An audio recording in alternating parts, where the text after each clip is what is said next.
नमस्कार।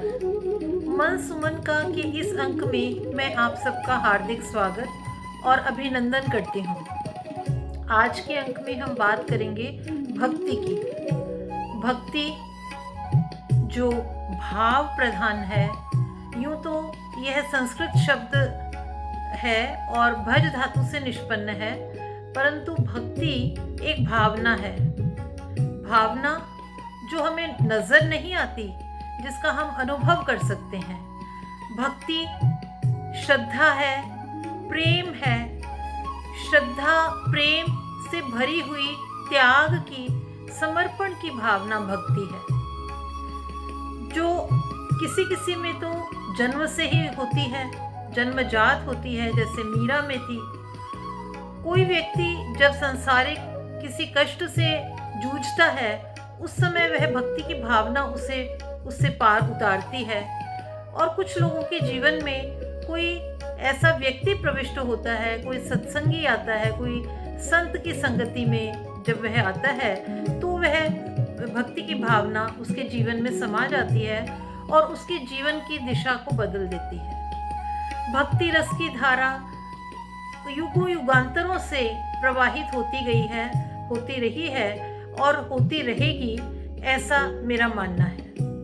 लेकिन भक्ति के रस में डूबा व्यक्ति पूरी तरह से लीन हो जाता है अपने इष्ट में, और वह भक्ति जैसे श्रवण ने माता पिता के लिए की, कि कोई अपने इष्ट के लिए करता है, मीरा ने कृष्ण के लिए की। यह भक्ति की भावना, इसमें जाति धर्म देश कोई मायने नहीं रखता। भक्ति रस में डूबा व्यक्ति पूरी तरह उसी में लीन हो जाता है और उसी में डूबकर उसका जीवन अपना दिशा को बदल देता है। हमने सबसे पहले साहित्य की जब बात करते हैं, तो श्रीमद् भगवत गीता में भगवान कृष्ण ने अर्जुन को कर्मयोग और ज्ञान योग के साथ भक्ति योग का भी उपदेश दिया और संशय की अवस्था में पड़े अर्जुन को बताया कि ईश्वर की प्राप्ति का एक ही साधन है भक्ति योग, जिसमें पूरी तरह अपने को समर्पण कर देना होता है। और जब अर्जुन ने अपना समर्पण शरणागति में आकर कृष्ण की अपना पूर्ण समर्पण भाव से प्रस्तुत हुए, तो उनके संशय की अवस्था दूर हुई। पुराणों में, विशेष रूप से वैष्णव संप्रदाय के पुराणों में, भक्ति की इन अवस्थाओं को बताया गया कि भक्ति को किस प्रकार से 9 चरणों में, 9 अवस्थाओं में व्यक्ति प्राप्त कर सकता है। और गोस्वामी तुलसीदास जी ने तो बहुत ही साधारण सरल रूप से शबरी को राम के द्वारा जब उपदेश दिया, तो उन्होंने नवदा भक्ति का बहुत सरलीकरण कर दिया और हर एक व्यक्ति के लिए बोधगम्य बना दिया उस भक्ति की रसधारा को। हम भक्ति के इन 3 बिंदुओं पर बात करेंगे, लेकिन इससे पहले भक्ति में डूबी अपनी एक रचना आपके सामने मैं प्रस्तुत करना चाहूँगी, एक प्रार्थना गीत को, जिसको लिखने की प्रेरणा और इसको रिकॉर्डिंग का श्रेय मेरी परम मित्र सुमेधा जी को है। तो प्रस्तुत है यह प्रार्थना गीत।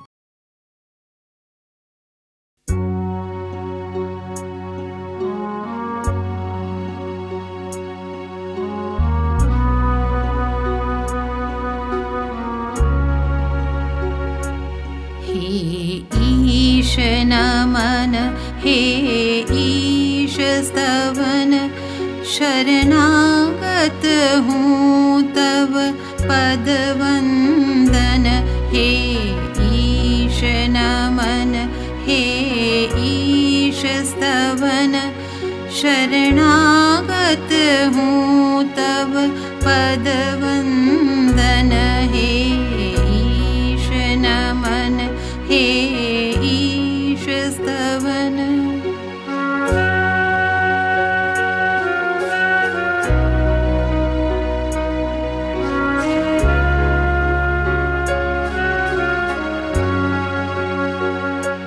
संसार ताप से तप्त हृदय, शीतल हो तव शरणागति।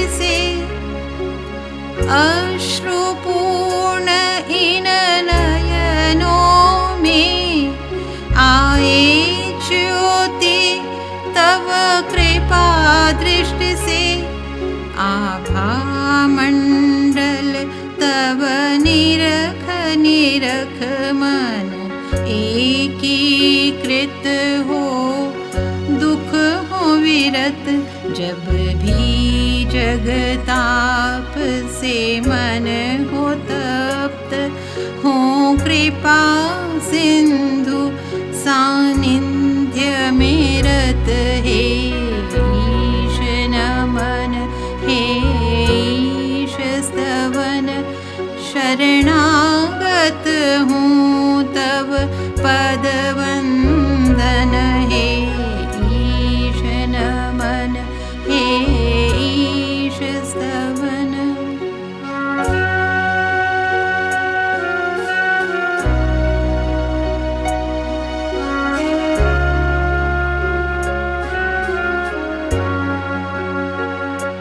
है जीवन कठिन परीक्षा यहाँ, पर इसके तारन हार तुम्हीं।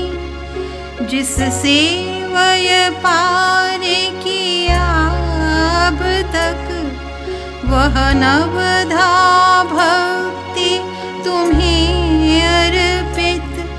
तुम्हारा ही श्रवण तव संकीर्तन, सुमिरन हर पल और पद सेवन। अर्चन वंदन तव दास्य भाव, अब बनो सखा यही करूँ निवेदन हे ईश नमन हे ईश स्तवन। शरणागत हूँ तब पद वंदन हे ईश नमन हे ईश स्तवन हे ईश नमन हे ईश स्तवन।